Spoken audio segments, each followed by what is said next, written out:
have faith. The war on terrorism. Notice it's only Muslims who are being targeted. Did you notice that?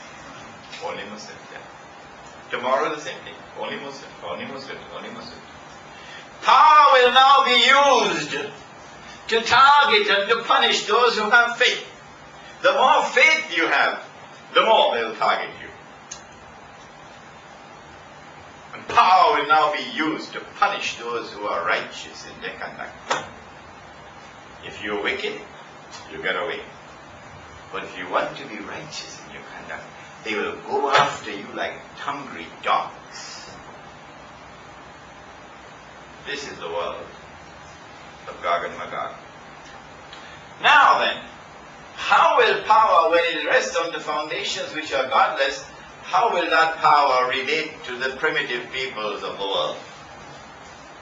With Zulkarnain, he had the good sense to leave them as they were. See? But no, when Gog and Magog are released, you will see the world experiencing this strange phenomenon, that power will now be used to ruthlessly destroy the primitive way of life. Has this already happened in North America, where the American Indians were ruthlessly exterminated like cockroaches by those who then dressed up and went to church on Sunday morning and declared, "We are the civilized people. Follow us." That ruthless extermination of the primitive peoples is still going on. Guess who are the majority of people in the Canadian prisons? Yes, the native Indians. They fill the prisons of Canada today. Guess who are the people who weep the most in Australia now? Yes, the indigenous peoples. Yes. I went to Canberra, and they showed me this brand sparkling new Parliament building. But across the road, I saw a hut built with all kinds of plywood and so on, many different colors, small hut. And there was a big sign, Parliament of the Aborigines. It's still there, you can go and take a look at it. And so the primitive peoples of the world are going to be targeted and attacked, and the primitive way of life will be destroyed, stamped on ruthlessly by a people who have no humanity, no kindness. They know nothing about it. That's what you're dealing with when Gog and Magog are going to be released. And those primitive people who survive the storm, you will see them. They'll be in blue jeans and eating McDonald's hamburgers and drinking whiskey and drunk, because the reality that they have to face is too painful for them to cope with. This is what the world is going to be like when Gog and Magog are released. The Quran is warning. When will they be released? How will we know that they are released? And what happens when they are released? Does the Quran tell us anything more? Before we go to the Prophet ﷺ, let's go to the Quran. To the one more reference in the Quran, only one more. And where is it? In Surah Al-Anbiya.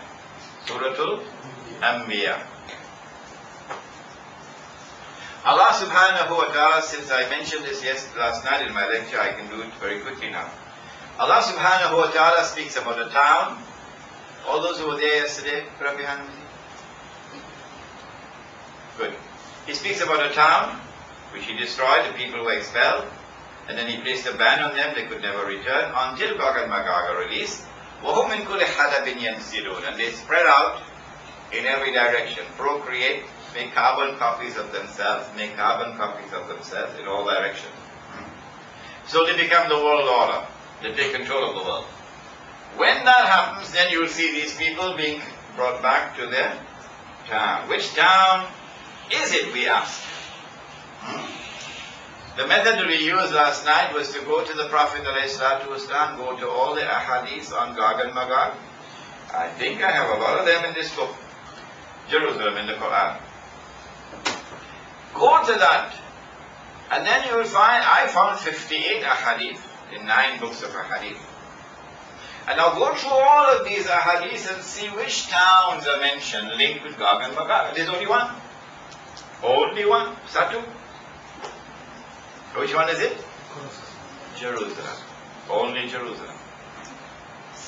Indicating, as plain as daylight, that the town is Jerusalem. And so the Quran is saying that when you see the Jews being brought back to the Holy Land, the explanation which even the University of Singapore can never give, the explanation is that it is the world order of Gog and Magog which have brought the Jews back to the Holy Land.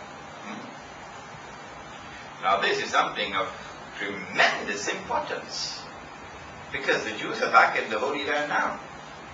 If this lecture was delivered 100 years ago, it would not have the impact that it has today, because the Jews are back in the Holy Land, and the state of Israel has been established, while the ulama of Islam were eating halwa.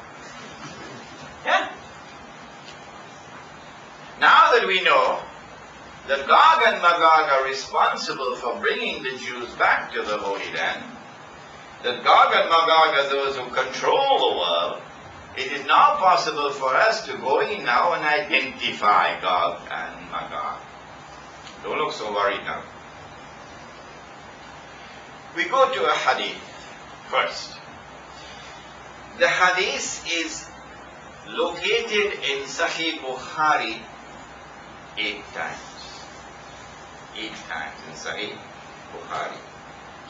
What I have done in this book is I have recorded all 8 for you in different, slightly different variations, but all 8 are here. When you have 8 ahadith here in Sahih Bukhari, you cannot dismiss this because of one hadith in Sahih Muslim that appears to be in conflict with this. These are 8 in Sahih Bukhari. What does it say?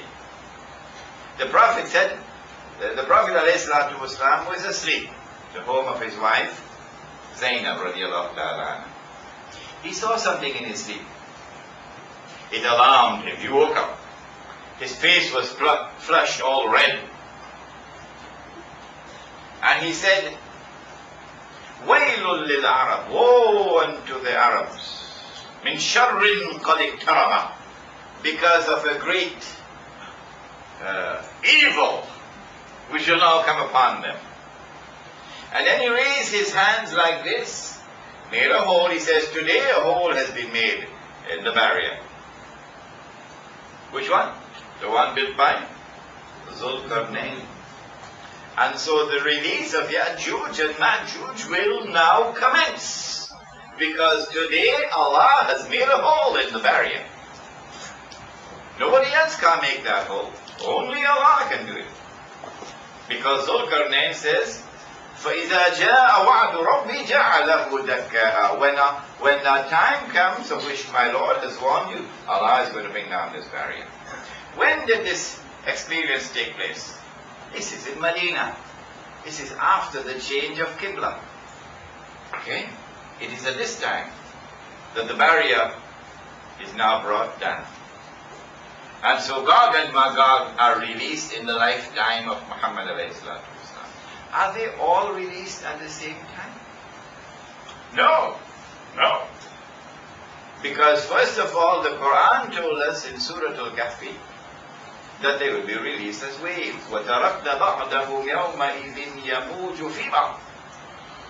And secondly, there is a hadith in Sahih Muslim which tells us that when Gog and Magog are released, the first of them will pass by the Sea of Galilee and start to drink the water. I said it last night, didn't I? And by the time the last of them pass, they will say, there used to be water here. Takes a long time to drink out a whole lake of water, isn't it? So the release of Ya'juj and Ma'juj is going to take a long time. They will not all be released at the same time.